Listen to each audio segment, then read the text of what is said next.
जब प्रधानमंत्री मोदी जी सदी की सबसे बड़ी महामारी के दौरान, जिस महामारी ने पूरी दुनिया को पस्त कर दिया था, जिसके सामने बड़ी बड़ी शक्तियां धराशायी हो गई थी, उस कोविड के दौरान, कोविड महामारी की चिंता के बगैर जब देश के अंदर आम जन की सुविधा को ध्यान में रखने के लिए चलते हैं, पूरे देश को प्रतिनिधित्व करते हुए वैक्सीन निर्माण के कार्यों का निरीक्षण करते हैं, हर व्यक्ति के लिए फ्री टेस्ट, फ्री उपचार, फ्री वैक्सीन और फ्री में राशन की सुविधा की घोषणा करते हैं और उसको प्रभावी ढंग से लागू करवाते हैं, तो ये लोकतंत्र की ताकत का ही एहसास मोदी जी करवाते हैं कि हमारी जवाबदेही अंततः जनता जनार्दन के प्रति है। हमने नैतिक रूप से, अंतःकरण से अंतिम पायदान पर बैठे हुए व्यक्ति के प्रति अपने लोकतांत्रिक मूल्यों और आदर्शों की जवाबदेही सुनिश्चित की है और इसीलिए शासन की योजनाएं बनती हैं।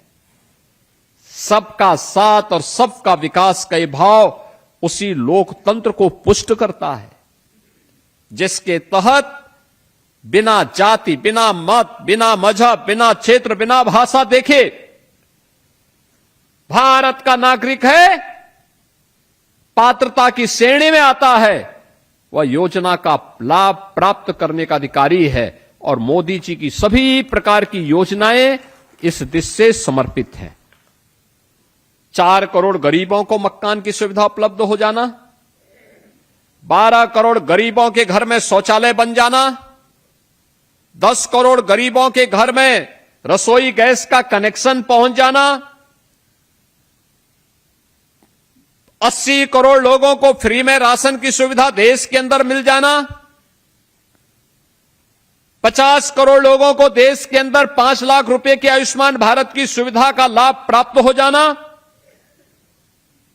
ये सभी भारत के पुष्ट लोकतंत्र को ही प्रदर्शित करता है, जिसमें सत्ता अंततः लोकतंत्र के प्रति जवाबदेह होती है जब वह जनता जनार्दन के अंतिम पायदान पर बैठे हुए व्यक्ति की चिंता करती है।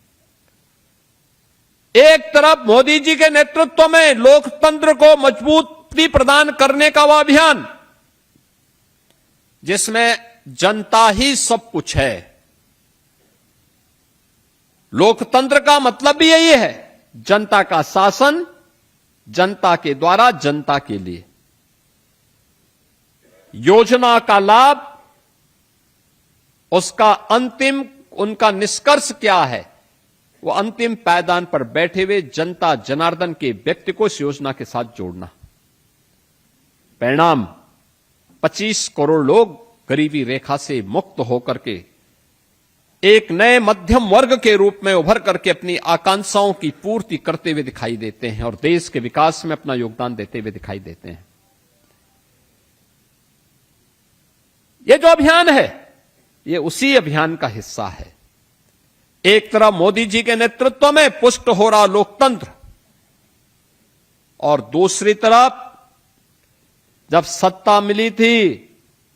तो अपने स्वार्थ के लिए लोकतंत्र का गला घोंटने वाली कांग्रेस के उस चाबुक को अभी भी सपा और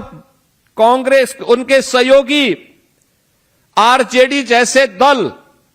लगता है भूले नहीं है। यही कारण है अभी भी उनके मन में वही भाव है और यही कारण है कि लोकतंत्र को कमजोर करने के लिए इनके द्वारा सत्ता में रहते हुए भी और आज भी लगातार उस प्रकार की शरारतें की जाती हैं जो जब इन्होंने सत्ता में रहते हुए की थी। बहनों और भाइयों, हम सबको इसके प्रति सजग रहना चाहिए।